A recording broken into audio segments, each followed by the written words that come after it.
furthest growing north broadleaf tree in eastern North America. So it goes further north than any other broadleaf tree. And we're getting down near its southern range limits here. You get down into central Massachusetts, and that's it. Paper birch, that's its very southern range limit. But it goes way up north into Labrador. So it has our most highly evolved bark of any of our regional trees. It has 4 adaptations for growing at high latitudes. The first one is white bark, which is quite distinct. Lenticel bark, those horizontal lines of the lenticels, and I mentioned them already. Bark that peels off intentionally, sometimes in very large sheets. And finally, oily bark that burns like kerosene. So every year about this time, as I'm starting to get my cordwood ready, I'm going out and collecting birch bark because that's what I use to start my fires in my wood stove, because it's such an effective fire starter. So we've already talked about the lenticels. Now this tree, once it gets white bark, cannot do bark photosynthesis in its trunk, but its upper branches can. And as I mentioned, if the roots are not ice-bound, a paper birch can do bark photosynthesis in its upper dark branches until it gets colder than 21 degrees Fahrenheit. So you could literally be cross-country skiing the trails out here, and some of these birch trees might be photosynthesizing their bark. But why would white bark be a good adaptation for a tree growing way far up north?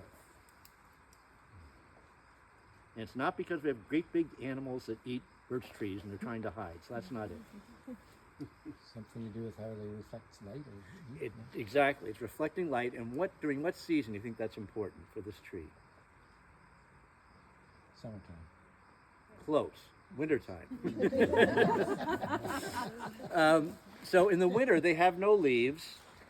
The sun is coming up, way up north at a very gentle angle.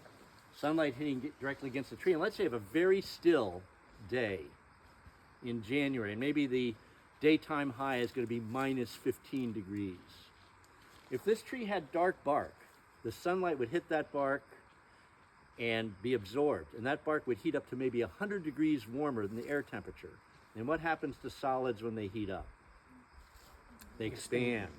So the bark's expanding, heat's being conducted to the wood underneath, that's expanding, everything's expanding, and then all of a sudden the sun sets and it's now instantly minus 20 degrees. That bark is going to contract at a much faster rate than the wood underneath, and it's going to crack open and frost cracking. So this white bark is to prevent frost cracking, which can damage the tree, and to protect its cambial tissue, because the cambial tissues, if they fluctuate, the temperature fluctuates around 32 degrees, can do cambial tissue damage. So it keeps itself white to keep itself cold and avoid those problems. This is a pretty good tree for seeing this. Why do you think the bark peels off?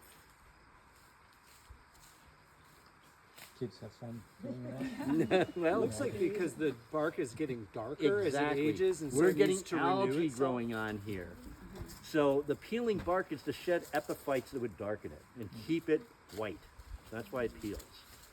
Now, I should mention, paper birch is one of our truly cold hardy broadleaf trees. We have 3: paper birch, aspen, quaking aspen, and American mountain ash.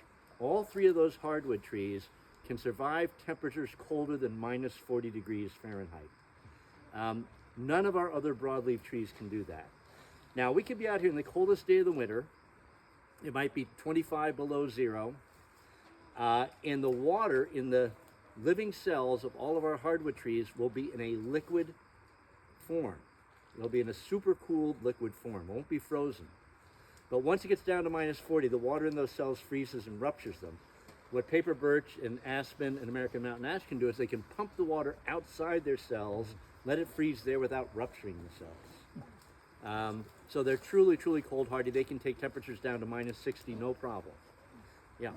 I was in Maine in the winter of '98 for the blizzard, and I always think of birch trees when I remember that blizzard. You mean the ice storm? The ice storm. Yes. Of '98. Yeah, well, the birches really got nailed because where they grow way up north, they don't have wet snows and ice. So they haven't adapted strong wood to deal with those things the way like trees that are in the middle of their range around here have, because we're getting near the southern part of the range. So they're very liable to weight because they just haven't had any need to and make. So they all bent a lot. Yes. And I feel like I still drive around some of near summits in central Vermont, and I'm still seeing birches that remind me Yeah. Like, are they still hurting they from do 30 that all the years time. ago? Well, I or mean, is it once just that once they're once trees get bent over like that, you know, if they're held in that position just a couple hours, that's it. They're bent. They're there.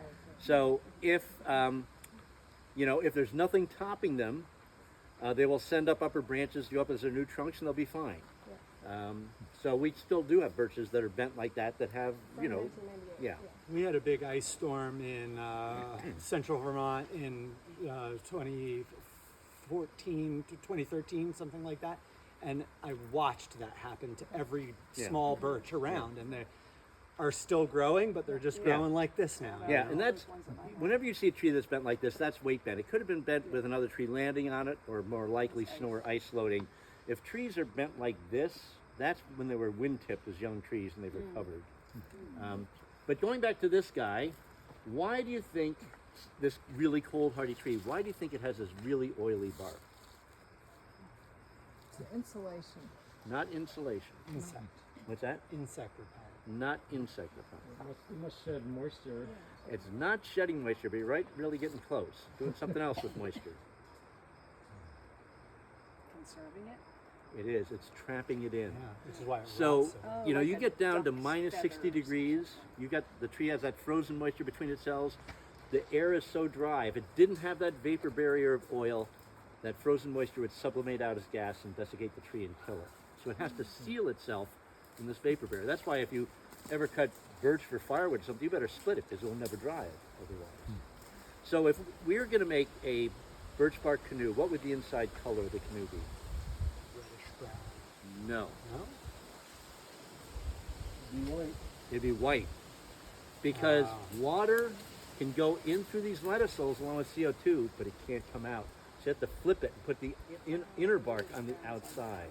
So it's like the original Gore-Tex. So quite a variety of adaptations. White bark to reflect winter sunlight, keep it from frost cracking. Bark that peels to shed epiphytes to keep itself white. Oily bark to trap in frozen moisture so the tree doesn't desiccate in the wintertime. And then lenticel bark to do bark photosynthesis during the wintertime. So